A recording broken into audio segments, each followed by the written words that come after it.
വലൈക്കും വറഹ്മത്തുള്ളാഹി വബറകാതുഹു. സ്നേഹം നിറഞ്ഞ പ്രേക്ഷകർക്ക് ഒരിക്കൽ കൂടി പുതിയ ഒരു ചർച്ചയിലേക്ക് സ്വാഗതം.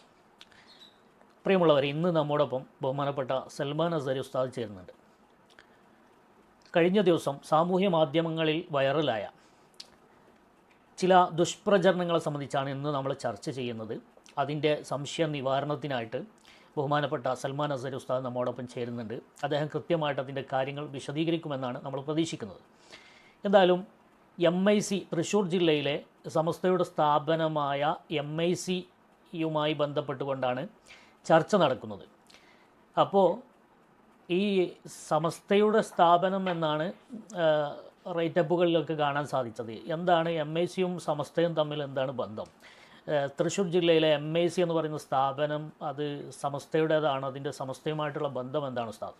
Malik bin Dinar Islamic complex അഥവാ MIC എന്ന തൃശ്ശൂർ ജില്ലയിലെ സമസ്ത കേരള ജമിയത്തുൽ ഉലമയുടെ വളരെ പ്രധാനപ്പെട്ട ഒരു സ്ഥാപനമാണത്. സമസ്തയുമായി അതിനുള്ള ബന്ധം എന്ന് പറഞ്ഞാൽ ഏകദേശം 40 വർഷം മുമ്പ് 84-85 കാലഘട്ടങ്ങളിൽ സെയ്ദ് മുഹമ്മദ് ഹാജി എന്ന് പറയുന്ന ഒരു ഉമറാക്കളിൽ പ്രമുഖൻ, അദ്ദേഹം പ്രവാസിയായിരുന്നു. അദ്ദേഹം മലബാറിൽ നിന്ന് വ്യത്യസ്തമായി മധ്യ കേരളത്തിൽ ഇസ്ലാമിക ദഅവത്തിന് ചില പരിമിതികളും പരിധികളൊക്കെ ഉള്ളൊരു കാലഘട്ടത്തിൽ സുന്നികളായ വിദ്യാർത്ഥികൾ പല ബിദഈ സ്ഥാപനങ്ങളെയും ആശ്രയിച്ചുകൊണ്ട് പഠനം നടത്തേണ്ട ഒരു കാലഘട്ടത്തിൽ മുസ്ലിമീങ്ങൾ, പ്രത്യേകിച്ച് സുന്നികൾ, നമ്മുടെ സംസ്കാരവും നമ്മുടെ ചിട്ടവട്ടങ്ങളിൽ നിന്നുകൊണ്ട് മതഭൗതിക പഠനങ്ങൾ നടത്തണം, അതിനുള്ള സൗകര്യങ്ങൾ ജില്ലയിൽ തന്നെ ഉണ്ടാവണം എന്ന അദ്ദേഹത്തിൻ്റെ ആ ഒരു സ്വപ്ന സാക്ഷാത്കാരമാണ് യഥാർത്ഥത്തിൽ MIC എന്നത്. അതിന് പിന്നെ ബഹുമാനപ്പെട്ട അസ്ഹരി തങ്ങൾ, സമസ്തയുടെ പ്രസിഡൻ്റായിരുന്ന അസ്ഹരി തങ്ങൾ, നമ്മുടെ നാട്ടിക ഉസ്താദ്, തൊഴിയൂർ ഉസ്താദിനെ പോലുള്ള പണ്ഡിതന്മാരും സെയ്ദ് മുഹമ്മദ് ഹാജിയുടെ കൂടെ ആ നാട്ടിലെ ഉമറാക്കളും കൂടെ ചേർന്നുകൊണ്ട് സമസ്തയുടെ ഒരു ആസ്ഥാനം എന്ന നിലയ്ക്ക് തന്നെയാണ് ആ സ്ഥാപനത്തിന് അവർ സമാരംഭം കുറിക്കുന്നത്. മാത്രമല്ല സമസ്തയുമായി അപ്പോൾ ആ സ്ഥാപനത്തിനുള്ള ബന്ധം എന്ന് പറഞ്ഞാൽ ഇനിയിപ്പോൾ ഒരു കൂടുതൽ പറയേണ്ട കാര്യമില്ല. സമസ്തൻ്റെ പ്രസിഡന്റ് അടക്കമുള്ള ആളുകളാണ് ആ സ്ഥാപനത്തിൻ്റെ ആരംഭം കുറിച്ച ആളുകൾ എന്ന് പറയുമ്പോൾ തന്നെ ഇനി സമസ്തയുമായുള്ള ബന്ധത്തെക്കുറിച്ച് പറയണ്ട. പിന്നെ ആ സ്ഥാപനത്തിൻ്റെ ഭരണഘടനയും മറ്റുമൊക്കെ പരിശോധിച്ചാൽ കൃത്യമായും അത് സമസ്തയുമായി എത്രമാത്രം ബന്ധപ്പെട്ട് കിടക്കുന്ന സ്ഥാപനമാണ് എന്ന് മനസ്സിലാക്കാൻ സാധിക്കും. അപ്പോൾ സമസ്തയുടെ സ്ഥാപനം തന്നെയാണത്. സമസ്തയുടെ ആശയ ആദർശങ്ങളിൽ നിന്നുകൊണ്ടുള്ളൊരു ദീനീ ദഅവത്തിൻ്റെ ഒരു കേന്ദ്രമായി തൃശ്ശൂർ ജില്ലയിൽ ഒരു സമുച്ചയം വളർന്നു വരണം എന്ന സെയ്ദ് മുഹമ്മദ് ഹാജിയെ പോലുള്ള ആളുകളുടെ സ്വപ്നത്തിൻ്റെ സാക്ഷാത്കാരമാണ് MIC. മാത്രമല്ല അവർ ദേശമംഗലത്താണ് ഇതിന് സമാരംഭം കുറിച്ചതെങ്കിലും പിന്നീട് ആ സ്ഥാപനം അവരുടെ കഠിന പ്രയത്നത്തിൻ്റെ ഫലമായി വികസിപ്പിക്കുകയും ദേശമംഗലം, കയ്പമംഗലം, പിന്നെ അകലാട്, തൃശ്ശൂർ ടൗണ്, പിന്നെ വേറെ ഒരു സ്ഥലം കൂടെ, അങ്ങനെ 4-5 സ്ഥലങ്ങളിലായിട്ട് ഇതിൻ്റെ ബ്രാഞ്ചുകൾ ഇന്ന് നിലവിലുണ്ട്. അതിൻ്റെ കീഴിലൊക്കെ പല നിലക്കുള്ള ശരിയാത്ത് കോളേജ്, അറബിക് കോളേജ്, ഹിഫ്ള് കോളേജ്, യതീം ഖാന, ഇംഗ്ലീഷ് മീഡിയം, LP സ്കൂൾ, ഇങ്ങനെ മത ഭൗതിക വിദ്യാഭ്യാസത്തിൻ്റെ വലിയ ഒരു സംവിധാനം തന്നെ ഇന്ന് ആ MICയുടെ കീഴിൽ പ്രവർത്തിക്കുന്നുണ്ട്. അതിൻ്റെ കേന്ദ്രമാണ് യഥാർത്ഥത്തിൽ ആരംഭം കുറിച്ചത് ദേശമംഗലത്തു നിന്നാണെങ്കിലും പിന്നീട് തൃശ്ശൂർ ടൗണ് എല്ലാവർക്കും കൊണ്ട് സൗകര്യപ്പെടുന്ന ഒരു സ്ഥലം എന്നുള്ളതൊക്കെ ഇന്ന് ശക്തൻ ബസ് സ്റ്റാൻഡിൻ്റെ അടുത്ത് സ്ഥിതി ചെയ്യുന്ന ആ സ്ഥാപനമാണ് ഇന്നതിൻ്റെ കേന്ദ്ര സ്ഥാപനമായിട്ട് അറിയപ്പെടുന്നത്. അവരങ്ങനെയാണ് കണക്കാക്കി പോരുന്നത്. അപ്പോൾ മാഷാ അല്ലാഹ്, ആ സ്ഥാപനത്തിനെ കുറിച്ചും കൃത്യമായൊരു വിവരണം, അതായത് അസ്ഹരി ഉസ്താദ് ശരിക്കത് പഠിച്ചിട്ടാണ് വന്നിട്ടുള്ളത് എന്ന് മനസ്സിലായി. അല്ല, അത് പഠിക്കുക എന്ന് പറയുമ്പോൾ അതിൽ വേറൊരു കാര്യമുണ്ട് ഫൈസി. ആ സ്ഥാപനത്തെക്കുറിച്ച് നമുക്ക് പ്രത്യേകിച്ചൊരു പഠനം നടത്തേണ്ട കാര്യമല്ല. കാരണം ഈ സ്ഥാപനത്തിൻ്റെ പ്രത്യേകത എന്ന് പറഞ്ഞാൽ ഇതിന് GCCയിൽ ഒരുപാട് കമ്മിറ്റികളുണ്ട്. ഇപ്പോൾ നമ്മൾ UAEയിലൊക്കെ തന്നെ എല്ലാ സ്റ്റേറ്റുകളിലും എല്ലാ എമിറേറ്റ്സുകളിലും വളരെ ആക്റ്റീവായ കമ്മിറ്റിയുള്ള ഒരുപാട് സുന്നികളായ സമസ്തക്കാരായ പ്രവർത്തകർ വളരെ ആക്റ്റീവായിട്ട് പ്രവർത്തന സജ്ജമായി നിൽക്കുന്ന വലിയ ഒരു ബൃഹത്തായ കമ്മിറ്റി സംവിധാനം ഇവർക്കുണ്ട്. അപ്പോൾ ഇവരുടെ ഈ കമ്മിറ്റികൾ സംഘടിപ്പിക്കുന്ന പല MICയുമായി ബന്ധപ്പെട്ട പല പരിപാടികളിലും സ്ഥിരമായി പങ്കെടുക്കുന്ന ആളുകളാണ് നമ്മളൊക്കെ. അതുകൊണ്ട് വർഷങ്ങളായിട്ട് ഈ സ്ഥാപനത്തിൻ്റെ A to Z കാര്യങ്ങളെക്കുറിച്ച് നമുക്ക് നല്ല ബോധമുണ്ട്. പ്രവാസികൾക്ക് അതുകൊണ്ട് കൃത്യമായിട്ട് MICയെക്കുറിച്ചും തൃശ്ശൂർ ജില്ലയിലെ സമസ്തയുടെ ചലനങ്ങളെക്കുറിച്ചൊക്കെ കൃത്യമായിട്ട് അറിയാൻ സാധിക്കും. അപ്പോൾ ഈ MICയുമായിട്ടാണ് ഇപ്പോൾ വിവാദം ബന്ധപ്പെട്ട് കിടക്കുന്നത്. അതായത് അതിൻ്റെ പ്രസിഡന്റ് സ്ഥാനത്ത് ഉണ്ടായിരുന്ന ബഹുമാന്യനായ സലാം ബാക്കി ഉസ്താദ് സമസ്തയുടെ കേന്ദ്ര മുഷാവറ അംഗമാണ്.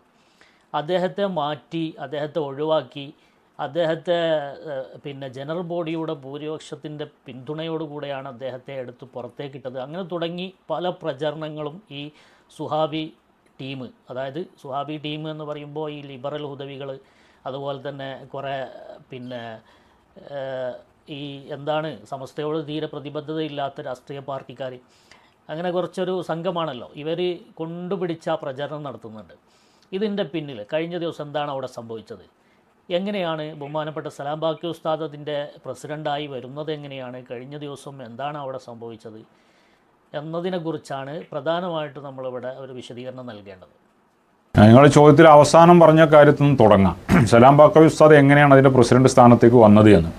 ആ സ്ഥാപനം പല കാരണങ്ങളാൽ കുത്തഴിഞ്ഞ് കിടക്കുന്നൊരവസ്ഥയിലാണ് ഉണ്ടായിരുന്നത്. അതിൻ്റെ ഫണ്ടുകൾ, ലക്ഷക്കണക്കിന് രൂപ ഫണ്ട് വരുന്നൊരു സ്ഥാപനമാണ്. ഒന്ന് ഈ പ്രവാസി സഹോദരങ്ങളുടെ അകമഴിഞ്ഞ സഹായം, അതുപോലെ ഈ സ്ഥാപനത്തിൻ്റെ കീഴിലുള്ള മറ്റുള്ള ഭൗതിക സ്ഥാപനങ്ങളിൽ നിന്ന് വരുന്ന ഡൊണേഷനും കാര്യങ്ങളൊക്കെ ആയിട്ട് ലക്ഷക്കണക്കിന് രൂപ വന്നു പോകുന്നൊരു സ്ഥാപനമാണത്. അപ്പോൾ ഇതിൻ്റെ ഫണ്ടുകളൊക്കെ പല ആളുകളുടെയും കൈവശത്തിലായിരുന്നു. പല ആളുകളും വ്യക്തിപരമായ ആവശ്യങ്ങൾക്കും ബിസിനസ് ആവശ്യങ്ങൾക്കും മറ്റുമൊക്കെ തിരിമറി ചെയ്തും ഈ സ്ഥാപനത്തിൻ്റെ പൈസ പല ആളുകളുടെയും കയ്യിൽ ഇങ്ങനെ കിടക്കുന്നൊരവസ്ഥ ഉണ്ടായിരുന്നത്. അപ്പോൾ സലാം ബാക്കവി ഉസ്താദിനോട് ഇതിൻ്റെ പ്രസിഡന്റ് സ്ഥാനം ഏറ്റെടുക്കണം എന്ന് അവർ പല പ്രാവശ്യം ആവശ്യപ്പെട്ടും ഉസ്താദ് അത് നിരാകരിക്കുകയും ഉസ്താദിനെ മടിച്ചു നിൽക്കുകയും ചെയ്യുന്നത് അതെനിക്കും അറിയുന്ന കാര്യമാണ്. പിന്നെ അങ്ങനെ ഇവരുടെ ശക്തമായ സമ്മർദ്ദവും നിർബന്ധവും അതൊരു ഉത്തരവാദിത്വം നിലനിൽക്കുന്ന ഉത്തരവാദിത്വം ഒഴിഞ്ഞു മാറരുത് എന്നൊക്കെ പറഞ്ഞ് വളരെ പ്രഷർ ചെയ്തിട്ടാണ് ഉസ്താദിനെ അവർ അതിൻ്റെ പ്രസിഡന്റ് സ്ഥാനത്തേക്ക് കൊണ്ടുവരുന്നത്. ഇത് കാര്യങ്ങളൊക്കെ ഒന്ന് ഓർഡറിലാക്കാൻ വേണ്ടിയിട്ട്. അങ്ങനെയാണ് ഉസ്താദ് അതിൻ്റെ പ്രസിഡന്റ് സ്ഥാനത്ത് വരുന്നത്. വന്ന ശേഷം ഈ പറഞ്ഞ പോലെ ഈ കാര്യങ്ങളിലൊക്കെ ഉസ്താദ് കൃത്യമായ ഇടപെടലുകൾ നടത്തി. ഈ സ്ഥാപനത്തിൻ്റെ ഫണ്ട് പല ആളുകളും അവരുടെ കൈവശം വെച്ചിരുന്നതും ബിസിനസ്സിനും വേണ്ടിയും മറ്റൊക്കെ ഇറക്കിയിരുന്ന ഈ പൈസകളൊക്കെ സ്ഥാപനത്തിൻ്റെ പൈസ എടുത്തിട്ട് ഈ പ്രവാസികളായ പാവങ്ങൾ ഇവിടെ നമുക്കറിയാം ഇവരിവിടെ പ്രവർത്തിക്കുന്ന രൂപം എന്താണ്, ഇല്ലാത്ത സമയത്ത് ഉണ്ടാക്കിയിട്ട് ലീവ്, വളരെ കുറഞ്ഞ ലീവ്, ആഴ്ചയിൽ ഒരു ദിവസം ലീവ് കിട്ടുന്നതൊക്കെ ഇതിനു വേണ്ടി മാറ്റി വെച്ചിട്ടും അതിനുവേണ്ടി വലിയ വാടക കൊടുത്ത് ഹോട്ടലുകളും മറ്റൊക്കെ വിളിച്ച് പ്രോഗ്രാം വെച്ച് അതിൽ ദിവസങ്ങളോളം വർക്ക് ചെയ്തിട്ട് ആണ് ഇവർ ഈ കാര്യങ്ങളൊക്കെ നടത്തുന്നത്. ഇങ്ങനെ ഇവർ സ്വരൂപിക്കുന്ന ഫണ്ടുകൾ, അതുപോലെ അവിടെ നിന്ന് കിട്ടുന്ന ഈ ഡൊണേഷൻ്റെ പൈസകളും മറ്റിങ്ങനെയുള്ള പൈസകളൊക്കെ ഇതുപോലെ ഓരോ വ്യക്തികൾ അവരുടെ ഈ സ്ഥാപനവുമായി ചുറ്റിപ്പറ്റി നടക്കുന്ന വ്യക്തികൾ അവരുടെ താല്പര്യത്തിന് വേണ്ടി ഉപയോഗിച്ചുകൊണ്ടിരിക്കുന്ന ഈ സാഹചര്യത്തിലാണല്ലോ ഉസ്താദ് പ്രസിഡൻ്റായി ഇവർ കൊണ്ടുവരുന്നത്. ഇതൊക്കെ ഉസ്താദ് തിരിച്ചടപ്പിച്ചു എന്ന് മാത്രമല്ല, സ്ഥാപനത്തിൻ്റെ അന്യാധീനപ്പെട്ടു പോകുമായിരുന്ന ഫണ്ടുകൾ മുഴുവനും അത് സ്ഥാപനത്തിൻ്റെ അധീനതയിലേക്ക് തന്നെ ഉസ്താദ് കൊണ്ടുവരികയും അതിന് ഉസ്താദ് കുറച്ച് കർശനമായ സമീപനമൊക്കെ സ്വീകരിച്ച് നടപ്പിലാക്കിയെന്നാണ് എല്ലാവർക്കും അറിയാം, സ്ഥാപനവുമായി ബന്ധപ്പെട്ട എല്ലാവർക്കും അറിയാം. ഇതാണ് ഉസ്താദ് പ്രസിഡന്റ് സ്ഥാനത്തേക്ക് വരാനുണ്ടായ സാഹചര്യം, അവർ കൊണ്ടുവരാനുണ്ടായ കാരണവും വന്നതിൻ്റെ ശേഷം ഉസ്താദ് ചെയ്ത പ്രധാന പ്രവർത്തനങ്ങളിൽ പെട്ടതും. പിന്നെ ഇപ്പോഴുണ്ടാകുന്ന വിവാദം, അതിൽ നമ്മൾ വളരെ പ്രധാനപ്പെട്ട ഒരു കാര്യം ശ്രദ്ധിക്കേണ്ടതെന്ന് വെച്ചാൽ സോഷ്യൽ മീഡിയയിലാണ് ഇത് വലിയ പ്രചരണം നടത്തിക്കൊണ്ടിരിക്കുന്നത്. ഈ പ്രചരണം നടത്തുന്ന ആളുകൾ നിങ്ങൾ നേരത്തെ പറഞ്ഞ പോലെ ഈ ലിബറലിസം തലയിൽ കയറിയ സമസ്തയെ പൊളിക്കാൻ നടക്കുന്ന കുറേ ആളുകളാണ്.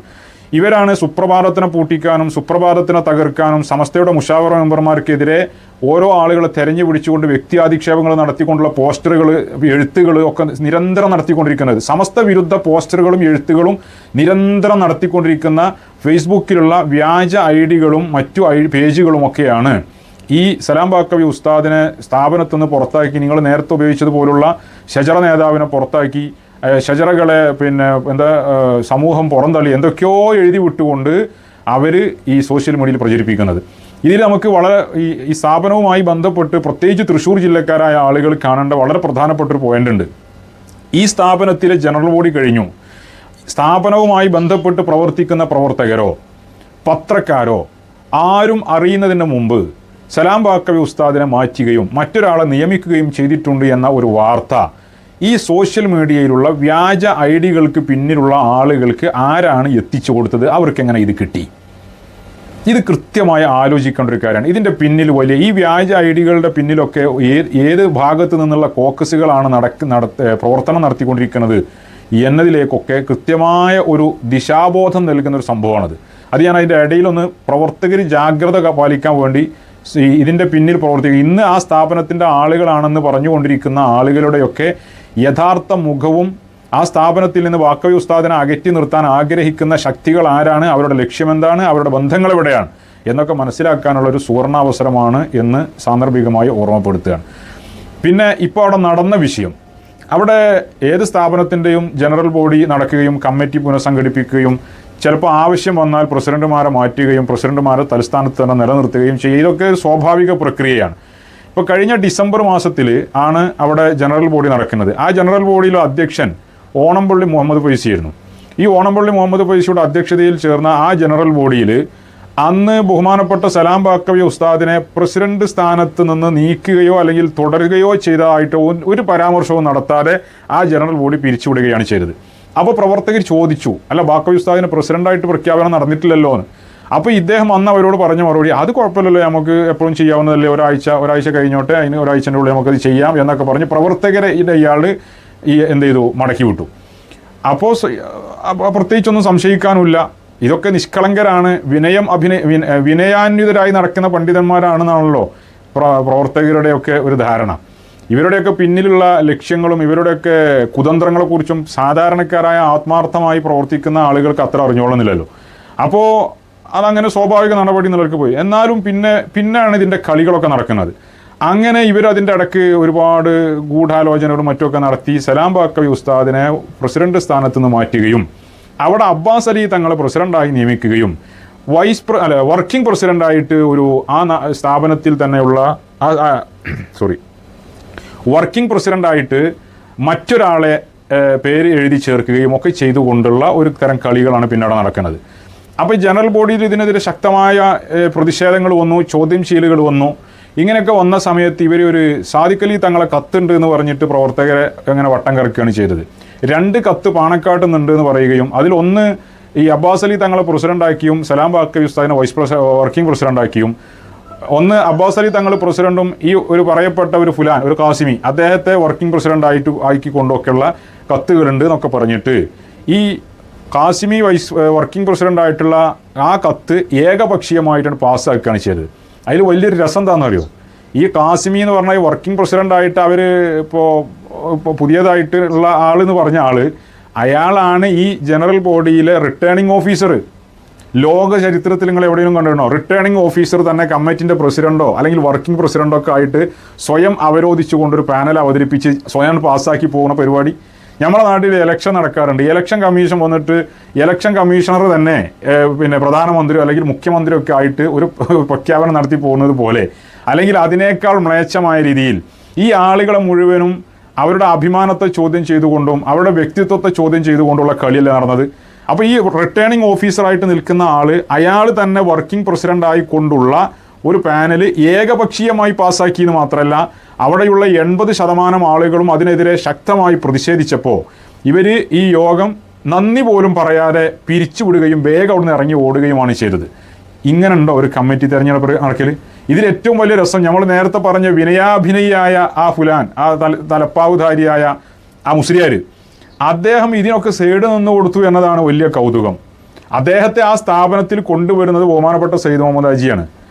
അത് എറണാകുളം ജില്ലയിൽ ഏതോ ഓണം കയറാൻ മൂലയിൽ ആരും അറിയാതെ കിടന്നിരുന്ന ഒരു മുസ്ലിയാരെ പിടിച്ച് ആ സ്ഥാപനത്തിൽ കൊണ്ടുവന്ന് നിയമിക്കുകയും ആ സ്ഥാപനത്തിൽ വർഷങ്ങളുടെ പാരമ്പര്യം വെച്ചുകൊണ്ട് അദ്ദേഹം കുറേ ബന്ധങ്ങൾ ഉണ്ടാക്കിയെടുക്കുകയും അദ്ദേഹത്തിൻ്റെതായ ഒരു സിൽബന്ദികൾ ഉണ്ടാക്കിയെടുക്കുകയും ചെയ്തുകൊണ്ട് ഇപ്പോൾ ഹക്കീം വൈസിക്ക് പഠിക്കുന്ന ഒരു അവസ്ഥയാണ് നമ്മളിവിടെ കാണുന്നത്. സമസ്തയുടെ പ്രവർത്തകരും ഖാദിമ്യങ്ങളും കഠിനാധ്വാനം ചെയ്തുകൊണ്ട് സ്ഥാപനങ്ങൾ പടുത്തുയർത്തി വളർത്തി വലുതാക്കി അതിൽ സ്ഥാപനത്തിൻ്റെ വളർച്ചയ്ക്ക് സഹായകമാകും എന്ന പ്രതീക്ഷയിൽ ഒരാളെ കൊണ്ടുവന്നിരുത്തുകയും, ഇപ്പോൾ നമുക്കറിയാം ഗൾഫിൽ നിന്ന് ജോലി മതിയാക്കി പ്രവാസം മതിയാക്കി നാട്ടിൽ തേരാപാര നടന്നിരുന്ന ഒരു മുസ്ലിയാരെ പിടിച്ചിട്ട് വളാഞ്ചേരി മർക്കസിൽ ഒരു അധ്യാപകനായി നിയമിച്ചതിൻ്റെ വലിയ വില കൊടുക്കേണ്ടി വന്നിരിക്കുകയാണ് ഇപ്പോൾ. അദ്ദേഹം വർഷങ്ങളോളം ഗൂഢാലോചന നടത്തിയും പ്ലാൻ ചെയ്തും പദ്ധതി ആവിഷ്കരിച്ചും ആ സ്ഥാപനവും ആ സംവിധാനം മൊത്തം അയാളുടെ സ്വന്തം ആയിട്ട് അടിച്ചു മാറ്റി കൊണ്ടുപോയതുപോലെ ഇവിടെ സയ്യിദ് മുഹമ്മദ് ഹാജി വളരെ താല്പര്യം എത്രത്തോളം എന്ന് വെച്ചാൽ ഈ ആൾ അവിടെ കൊണ്ടുവരുന്ന സമയത്ത് ഇദ്ദേഹം ഇങ്ങനെ പരിപാടിക്കൊക്കെ പോകുന്നത് കൊണ്ട് നാട്ടിൽ ഇപ്പം അദ്ദേഹത്തിൻ്റെ കൂടെ നിൽക്കുന്ന ആളുകളിൽ പലരും തന്നെ അന്ന് ആക്ഷേപം ഉന്നയിച്ചിരുന്നു ഇയാൾ അവിടെ കിട്ടുന്നില്ല എന്നൊക്കെ. അന്ന് സയ്യിദ് മുഹമ്മദ് ഹാജി പറഞ്ഞത് അദ്ദേഹം ഇവിടെ ഇരിക്കാൻ മാത്രമല്ല നമ്മുടെ ജില്ലയിൽ മൊത്തം സുന്നത്ത് ജമാഅത്ത് പ്രചരിപ്പിക്കാനും സമസ്തയെ വളർത്താനും കൂടെ ആണ് അദ്ദേഹത്തെ കൊണ്ടുവന്നതെന്ന്. ആ വ്യക്തി ഇന്ന് സമസ്ത വിരുദ്ധ ലോബികളുടെ കൂടെ ചേർന്നുകൊണ്ട് അവർക്ക് വേണ്ടി പണിയെടുക്കുന്ന ഒരു വിരോധാഭാസമാണ് ഇന്ന് MIC കണ്ടുകൊണ്ടിരിക്കുന്നത്. അപ്പോൾ അദ്ദേഹവും ഈ കളിക്ക് കൂട്ടുനിന്നു എന്നത് ചിന്തിക്കേണ്ട ഒരു കാര്യമാണ്. ഇവർക്ക് ഇതിൻ്റെ പിന്നിൽ ഒരുപാട് ലക്ഷ്യങ്ങളുണ്ട് എന്ന് നമുക്ക് മനസ്സിലാക്കാൻ സാധിക്കും.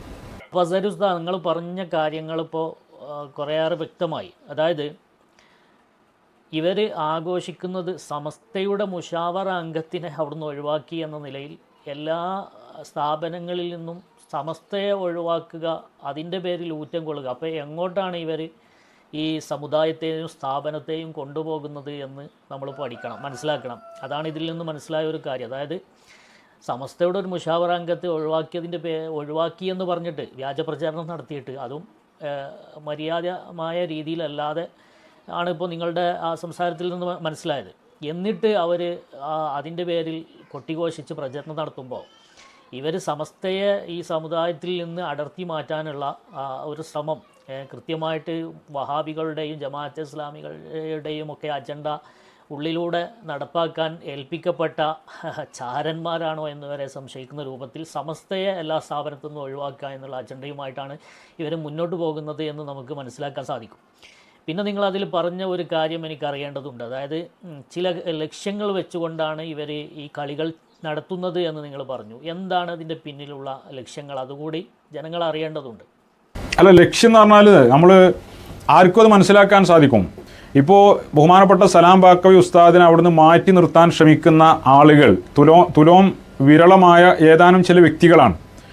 ഈ വ്യക്തികൾ ആരാണ് എന്ന് ആ സ്ഥാപനവുമായി ബന്ധപ്പെട്ട തൃശ്ശൂർ ജില്ലക്കാർ പരിശോധിക്കട്ടെ. ഇവർ ഈ CIC-യുമായി ബന്ധപ്പെട്ട് സമസ്ത നിലപാട് തീരുമാനമെടുത്ത ശേഷം വാഫിക്ക് വേണ്ടി കഠിനാധ്വാനം ചെയ്യുന്ന ആളുകളാണ്. വാഫിക്ക് വേണ്ടി പ്രവർത്തിക്കാനും വാഫി സംവിധാനം സ്ഥാപനങ്ങളിൽ കൊണ്ടുവരാനും വേണ്ടിയിട്ട് വല്ലാതെ കളിക്കുന്ന ആളുകളാണ് ഇതിലുള്ള ചില ആളുകൾ. അപ്പോൾ അവരെ സംബന്ധിച്ചിടത്തോളം ഈ പറഞ്ഞ മുസ്ലിയാരെയും കൂടെ കൂട്ടുപിടിച്ചുകൊണ്ട് അവിടെ വാഫി സംവിധാനം കയറ്റിക്കൊണ്ടുവരാനുള്ള ഒരു താല്പര്യം അവർക്കുണ്ടാവാം. ഒന്ന്. മറ്റൊന്ന്, ഞാൻ ആദ്യത്തിൽ പറഞ്ഞു സലാം ബാക്കവി ഉസ്താദിനെ അവിടെ പ്രസിഡൻ്റാക്കി നിയമിക്കുമ്പോൾ സ്ഥാപനത്തിൻ്റെ ഫണ്ടുകൾ പല ആളുകളുടെയും കൈവശമായിരുന്നു, അതൊക്കെ ബാക്കവി ഉസ്താദ് തിരിച്ചു കൊടുപ്പിച്ചു എന്ന്.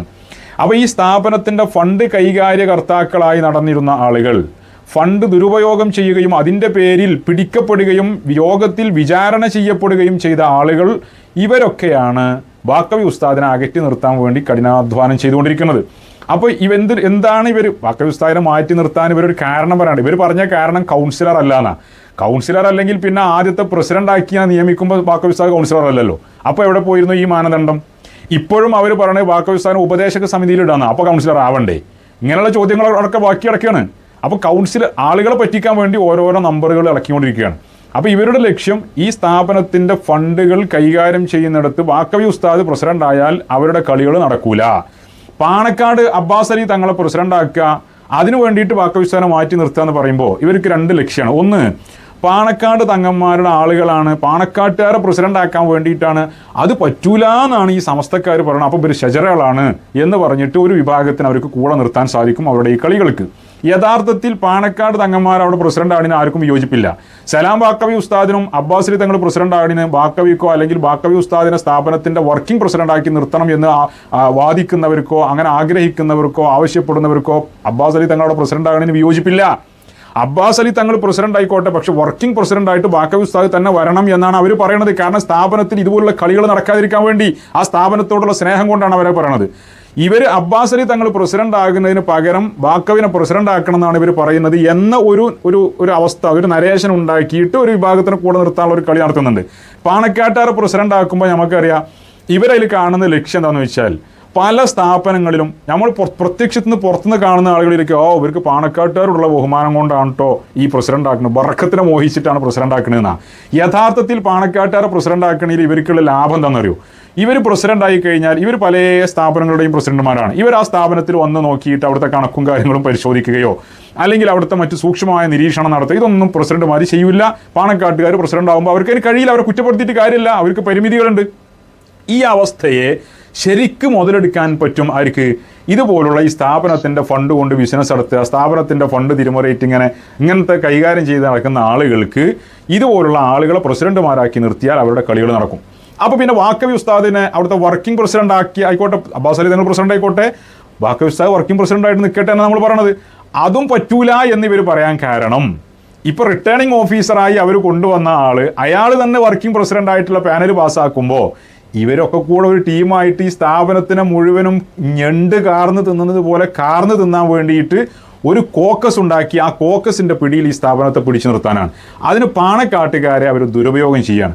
പ്രത്യക്ഷം പുറത്തുനിന്ന് നോക്കിയാൽ ആർക്കും മനസ്സിലാവുക, പെട്ടെന്ന് ഇവരുടെ പ്രചരണം കേട്ടാൽ തോന്നുക, ഓ പാണക്കാട്ടുകാരോടുള്ള ബഹുമാനം കൊണ്ടാണ് ഇപ്പുറത്ത് കണ്ടോ സമസ്ത സലാം ബാക്കവിനെ പ്രസിഡൻ്റാക്കണം എന്നാണ് അവർ പറയണത്, പാണക്കാട്ടുകാരെ മാറ്റി പ്രസിഡൻ്റാക്കണം എന്നാണ് പറയണമെന്നൊക്കെ പ്രചരിപ്പിച്ചാൽ ആളുകളെ വികാരളക്കാൻ. അപ്പോൾ അങ്ങനെ ഒരു വിഷയമേ അല്ല. അബ്ബാസ് അലി നിങ്ങൾ പ്രസിഡന്റ് ആയിക്കോട്ടെ, സലാം ബാക്കവി ഉസ്താദ് വർക്കിംഗ് പ്രസിഡന്റ് ആവണമെന്നേ ഇവർ പറയണുള്ളൂ. മാത്രമല്ല ഈ പാണക്കാട് സ്നേഹം വല്ലാതെ പുലമ്പുന്ന അവിടെയുള്ള ആളുകളിൽ തന്നെ പലരും നമുക്കൊക്കെ അറിയാം. നമ്മൾ പിന്നെ ഒരു കൃത്യമായിട്ട് വ്യക്തമായിട്ടാണ് പറയേണ്ടതെന്ന് എഴുതിയിട്ട് പറയാതിരിക്കുകയാണ്. പണ്ട് ഹൈദരലി തങ്ങൾ വഫാത്തായ സമയത്ത് സാദിഖ് അലി തങ്ങളെ തൃശ്ശൂർ ജില്ലയിലെ കാലിയാക്കാൻ വേണ്ടിയിട്ട് ചില നീക്കങ്ങളൊക്കെ നടന്നപ്പോൾ ഇനിയിപ്പോൾ ആ ചങ്ങായനെ നമ്മൾ തലയിൽ ഏറ്റിയോണ്ട് അടക്കേണ്ടി വരുമോ എന്ന് ചോദിച്ച ആളാണ് ഞമ്മക്കൊക്കെ ഇപ്പോൾ പാണക്കാട് പൈതൃകം പഠിപ്പിച്ചുകൊണ്ട് വളർന്നോട് നടക്കുന്നത്. ഇതൊക്കെയാണ് ഇവരൊക്കെ പാണക്കാട് സ്നേഹം. ഇതൊന്നും നമ്മളെ കൊണ്ട് വല്ലാതെ പറയിപ്പിക്കണ്ട. ഇതിനൊക്കെ ആര് പറഞ്ഞു, ആരോട് പറഞ്ഞു, എപ്പോൾ പറഞ്ഞു, എവിടെ വെച്ച് പറഞ്ഞു എന്ന് ദൃക്സാക്ഷി സഹിതം സാക്ഷികൾ കേട്ട ആളുകൾ കൃത്യമായിട്ട് പറയാൻ തയ്യാറാവും. അപ്പോൾ അതൊന്നും നമ്മളെ കൊണ്ട് പറയിപ്പിക്കേണ്ട, നമ്മൾ ആ ഭാഗത്തേക്കൊന്നും കിടക്കണില്ല. അപ്പോൾ പാണക്കാട് സ്നേഹവും പ്രേമൊന്നും അല്ല ഇവർ അങ്ങനെ വരുത്തി തീർക്കാൻ ശ്രമിക്കുന്നുണ്ട്. അവിടെയുള്ള വിഷയം അബ്ബാസ് അലി തങ്ങൾ പ്രസിഡന്റ് ആണോ ബാക്കവി ഉസ്താദ് പ്രസിഡന്റ് ആകണോ എന്നേ അല്ല. അബ്ബാസ് അലി തങ്ങൾ പ്രസിഡന്റ് ആവട്ടെ ആവാതിരിക്കട്ടെ, അതൊന്നും ഇപ്പോൾ അവർക്കൊരു വിരോധമൊന്നുമല്ല. ഇപ്പോൾ അവർ സമസ്ത വിരുദ്ധ ചേരികളുടെ പോലും പ്രസിഡന്റായി നിൽക്കുന്ന ആളുകളായിട്ട് പോലും നമ്മളിപ്പോഴും അവരൊക്കെ SNECൻ്റെ പ്രസിഡന്റുമാരും SNECൻ്റെ ട്രഷറർമാരൊക്കെ ആക്കിയിട്ട് പലപ്പോഴും നമ്മുടെ പല സ്ഥാപനങ്ങളും നമ്മളവരെ നിലനിർത്തും. സമസ്തക്ക് അങ്ങനെ വിശാലമായ കാഴ്ചപ്പാടും പരമാവധി യോജിച്ച് പോയിക്കോട്ടെ എന്നുള്ള നിലപാടുള്ള ആളുകളോട് നമ്മുടെ നേതാക്കളെന്ന് എല്ലാവർക്കും അറിയണ കാര്യമല്ലേ. അപ്പോൾ പാണക്കാട്ടുകാരോട് പ്രസിഡന്റ് ആയാലൊന്നും അല്ല അവിടെ വിഷയം. അവിടെ വർക്കിംഗ് പ്രസിഡന്റായിട്ട് സലാം ബാക്കവി ഉസ്താദിനെ കൊണ്ടുവരണം എന്നാണ് ആ സ്ഥാപനത്തെ സ്നേഹിക്കുന്ന അഭ്യുദയകാംക്ഷികളായ ആളുകളുടെ ആഗ്രഹം. അത് ആ സ്ഥാപനത്തിന്റെ സംരക്ഷണത്തിന് വേണ്ടിയിട്ടാണ്. അതല്ല എങ്കിൽ ഈ പറഞ്ഞ ആളുകൾ ഈ കോക്കസി നിലവിൽ മുമ്പ് ഈ സ്ഥാപനത്തിന്റെ ഫണ്ടുകളും മറ്റൊക്കെ ദുരുപയോഗം ചെയ്ത് തിരിമറി ചെയ്തതിന്റെ പേരിൽ പിടിക്കപ്പെട്ട ആളുകളൊക്കെ കൂടിയിട്ട് തന്നെ ഒരു പുതിയ സമിതി വന്നാൽ ആ സ്ഥാപനത്തെ അവർ നശിപ്പിക്കും. അതോടൊപ്പം അവിടെ ഈ വാഫി സംവിധാനം പോലുള്ള സംവിധാനങ്ങൾ കടത്തിക്കൊണ്ടുവരാൻ അവർക്ക് സാധിക്കും. ഇതൊക്കെ തന്നെ ആയിരിക്കും അവരുടെ ലക്ഷ്യവും എന്നാണ് നമ്മൾ മനസ്സിലാക്കുന്നത്. സൽമാൻ അസർ ഉസ്താദ് ഈ പറഞ്ഞ കാര്യങ്ങൾ വളരെ വ്യക്തമാണ്. ഇപ്പോൾ ബഹുമാനപ്പെട്ട സലാം ബാക്കി ഉസ്താദ് അദ്ദേഹം സമസ്ത കേന്ദ്ര മുശാവറ അംഗമാണ്. അതിനേക്കാൾ വലിയൊരു പദവി ഇല്ല. അതേപോലെ തൃശ്ശൂർ ജില്ലയിലെ പ്രധാനപ്പെട്ട നേതാവ് കൂടിയാണ് സലാം ബാക്കി ഉസ്താദ്. പക്ഷേ അദ്ദേഹത്തെ ഇതിൽ നിന്ന് മാറ്റി നിർത്താനുള്ള താല്പര്യങ്ങൾ ഇവർ കാണിക്കുമ്പോൾ, താല്പര്യം കാണിച്ച് ഇങ്ങനെ തരികിട നടത്തുമ്പോൾ ഇവിടെ എനിക്ക് പറയാനും ചോദിക്കാനുള്ള ഒരു കാര്യം എന്താ വെച്ചാൽ, ഇവിടെ തൃശ്ശൂർ ജില്ലയിൽ ശക്തമായ വേരുള്ള പ്രസ്ഥാനമാണ് സമസ്ത കേരള ജമിയത്തുൽ ഉലമ. പക്ഷേ ആ തൃശ്ശൂർ ജില്ലയിലെ ആളുകളതൊന്നും അറിയുന്നില്ല എന്നാണ് എനിക്ക് തോന്നുന്നത്. തൃശ്ശൂർ ജില്ലയിലെ സമസ്തയുടെ നിഷ്കളങ്കരായ പ്രവർത്തകർ ഈ സ്ഥാപനത്തിൽ കഴിഞ്ഞ ദിവസം നടന്നിട്ടുള്ള ഈ തരികിടകളെക്കുറിച്ച് യാതൊരു ബോധവും അവർക്ക് ലഭിച്ചിട്ടില്ല, യാതൊരു കാര്യവും അവരറിഞ്ഞിട്ടില്ല എന്നാണ് മനസ്സിലാകുന്നത്. അല്ലെങ്കിൽ ഇതൊന്നും അനുവദിക്കുന്ന കാര്യമില്ലല്ലോ, ഇതൊന്നും അനുവദിക്കാൻ സാധിക്കില്ലല്ലോ. കാരണം അവരുടെ പണം കൊണ്ട് സാധാരണക്കാരായ ആളുകളുടെയും പ്രവാസികളായ സമസ്തക്കാരായ തൃശ്ശൂർ ജില്ലക്കാരുടെയും അതിന് പുറത്തുള്ള എല്ലാ ജില്ലക്കാരുടെയും പണം സമാഹരിച്ചുകൊണ്ടാണ് ഈ സ്ഥാപനങ്ങളൊക്കെ മുന്നോട്ട് പോകുന്നത്. അപ്പോൾ ഈ സമസ്തയുടെ അവിടുത്തെ ഒരുപാട് മേഖലാ കമ്മിറ്റികളുണ്ട്, അതുപോലെ കീഴ്ഘടകങ്ങളുണ്ട്. ഇതിൻ്റെ ആളുകളൊന്നും ഈ സംഭവം അറിഞ്ഞിരുന്നെങ്കിൽ അവർ അറിഞ്ഞാൽ ഇതിനെതിരെ ശക്തമായിട്ട് അവർ പ്രതിഷേധിക്കുമെന്നാണ് ഞാൻ പ്രതീക്ഷിക്കുന്നത്. എന്താണ് അതിൻ്റെയൊക്കെ യാഥാർത്ഥ്യം? തീർച്ചയായിട്ടും തൃശ്ശൂർ ജില്ലയിലെ സമസ്തക്കാർ എന്ന് പറഞ്ഞാൽ അവർ നമ്മളെ ചില സമസ്തക്കാരാന്നും പറഞ്ഞ് നടക്കണ ഈ പകുതി രാഷ്ട്രീയക്കാർക്ക് എഴുതി കൊടുത്തിട്ടും അല്ലെങ്കിൽ രാഷ്ട്രീയം സംരക്ഷിക്കാൻ വേണ്ടി സമസ്തക്കാരാണ് തൽക്കാലം പറഞ്ഞെടുക്കുകയും മഹല്ല് കമ്മിറ്റിയിൽ മെമ്പർഷിപ്പിന് വേണ്ടി ഒരു സമസ്തക്കാരെന്ന് ലേബൽ ഒട്ടിക്കുകയും ചെയ്യുന്ന ആ ജാതി ആളുകളൊന്നുമല്ല തൃശ്ശൂർ ജില്ലയിലെ സമസ്തക്കാരായ ആളുകൾ. അവർ രാഷ്ട്രീയ ഭേദമന്യേ രാഷ്ട്രീയം അതിനകത്ത് അവർക്കൊരു വിഷയമല്ല. ആദർശ രംഗത്ത് ഞാൻ മനസ്സിലാക്കിയെടുത്തോളം അവർക്ക് സമസ്ത എന്നത് സുന്നത്ത് ജമാഅത്ത് സമസ്ത എന്നത് അത് സമസ്ത തന്നെയാണ്. അവിടെ പിന്നെ വേറെ രാഷ്ട്രീയവും അല്ലെങ്കിൽ ആ രാഷ്ട്രീയക്കാരാണെങ്കിൽ സമസ്ത അല്ലെങ്കിൽ ഇങ്ങനത്തെ ചർച്ചകൾ പോലും അവിടെ ഇല്ല. അവർ ഈ വിഷയത്തെക്കുറിച്ച് നിഷ്കളങ്കരായ പ്രവർത്തകരാണ്. അവരിപ്പോൾ ഇത്രയും കാലം എന്ന് പറഞ്ഞാൽ ഇപ്പോൾ ഇതാണ് ഈ സ്ഥാപനത്തിൻ്റെ ഉത്തരവാദിത്തപ്പെട്ട ആളുകളുണ്ടല്ലോ, ഈ ഞാൻ നേരത്തെ പറഞ്ഞ വിനയാഭിനയായ മുസ്ലിയാരൊക്കെ വിശ്വസിച്ചുകൊണ്ട് ഇതൊക്കെ നമ്മളെ കയ്യിൽ ഭദ്രമായിരിക്കും എന്നുള്ള വിശ്വാസത്തോടു കൂടെ മുന്നോട്ട് പോകുന്നൊരു സാധാരണക്കാരായ ആത്മാർത്ഥമായ പ്രവർത്തകർ, അവരെ സംബന്ധിച്ചിടത്തോളം ഇപ്പോഴായിരിക്കും, ഇനി അവരടങ്ങിയിരിക്കുമെന്ന് എനിക്കും തോന്നുന്നില്ല. അവർ ശക്തമായി പ്രതിഷേധിക്കുന്നുണ്ട്. ഓൾറെഡി ഈ വിഷയത്തിൽ ജനറൽ ബോഡിയിൽ തന്നെ 80% ആളുകളും എതിർത്തിട്ടും ധാർഷ്ട്യത്തോടു കൂടെയാണ് അവരെ ഈ പാനൽ പാസ്സാക്കിയെന്നും പറഞ്ഞിട്ട് പിരിച്ചുവിട്ടത്. അപ്പോൾ അവർ പ്രതിഷേധിക്കുമെന്ന് മാത്രമല്ല ഈ കളികൾ ഏറ്റവും മുന്നോട്ട് പോകാൻ ഒരിക്കലും അവർക്ക് സാധിക്കില്ല. ഒരുപക്ഷെ ആ സ്ഥാപനത്തെ അള്ളാഹു തആല സംരക്ഷിച്ചതായിരിക്കും ഇപ്പോഴേ ഇവരുടെ ഈ കളികൾ പുറത്തായതുകൊണ്ട്.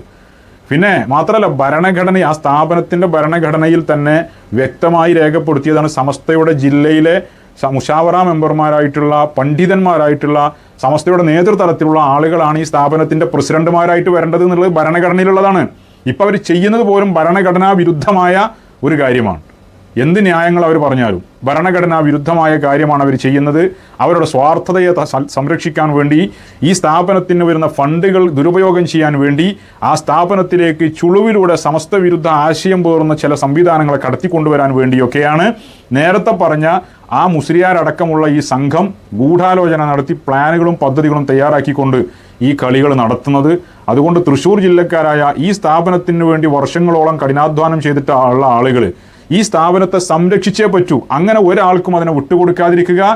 ആരാണ് അവിടെ ഈ സ്ഥാപനത്തെ മുച്ചൂടും നശിപ്പിക്കാൻ വേണ്ടി ആ സ്ഥാപനത്തിൽ സതുദ്ദേശത്തോടുകൂടെ കൊണ്ടുവന്ന ഇതിൻ്റെ പൂർവികരായ നേതാക്കളുടെ ലക്ഷ്യത്തിൽ നിന്ന് ഈ സ്ഥാപനത്തെ വഴിതിരിച്ചു വിടാൻ ശ്രമിക്കുന്ന ഏതൊക്കെ ആളുകളുണ്ടോ അവരൊക്കെ ആ സ്ഥാപനത്തിൽ നിന്ന് പിഴുതെറിഞ്ഞുകൊണ്ട് ആ സ്ഥാപനത്തെ സമസ്തയുടെ ഉറച്ച നിലപാടോടുകൂടെ സയ്യിദ് മുഹമ്മദ് ഹാജിയും അസ്ഹരി തങ്ങളും ബഹുമാനപ്പെട്ട നാട്ടിക ഉസ്താദും ബഹുമാനപ്പെട്ട തൊഴിയൂർ ഉസ്താദൊക്കെ സ്വപ്നം കണ്ട സമസ്തയുടെ ആസ്ഥാന മന്ദിരമായിട്ട് തന്നെ ഉറപ്പിച്ചു നിർത്താൻ തൃശ്ശൂർ ജില്ലക്കാരായ ഈ സ്ഥാപനത്തിന് വേണ്ടി പ്രവർത്തിച്ചിരുന്ന എല്ലാ സത്യവിശ്വാസികളും അരയും തലയും മുറുക്കി രംഗത്തിറങ്ങണം, എന്നിട്ട് സംരക്ഷിച്ചു നിർത്തണം എന്നാണ് ഈ സമയത്ത് നമുക്ക് പറയാനുള്ളത്.